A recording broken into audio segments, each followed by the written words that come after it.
नमस्कार मत्स्य शेतकरी मित्रांनो, तुमच्याकडे पाणी आहे, जागा आहे आणि माशांचा व्यवसाय करायची इच्छा आहे तर हा व्हिडिओ आहे खास तुमच्यासाठी। या व्हिडिओमध्ये आपण पाहणार आहोत तुमच्या तलावासाठी योग्य मासा कोणता। दोन प्रकारचे तलाव असतात, एक म्हणजे लायनर पॉन्ड प्लास्टिक शीटने बनवलेला आणि दुसरा म्हणजे नैसर्गिक तलाव। पॉन्ड मध्ये मासे निवडत असताना त्यांच्या वाढीचा वेग, खाद्याची सवय आणि बाजारभाव लक्षात घ्यायला हवा। कटला हा मासा पाण्याच्या वरच्या भागात राहणारा, जलद वाढणारा आणि चांगला बाजारभाव असणारा मासा आहे। रोहू हा मासा पाण्याच्या मध्य भागात राहणारा आणि चवीला चांगला असणारा मासा। मृगल हा मासा शक्यतो तलावाच्या खालच्या भागात राहतो आणि सेंद्रिय पदार्थ खातो।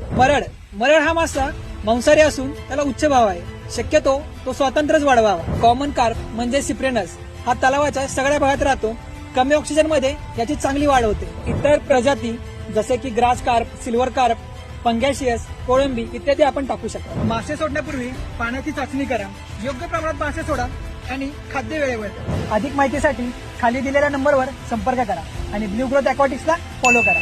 सबस्क्राईब करा, लाईक करा आणि शेअर करा।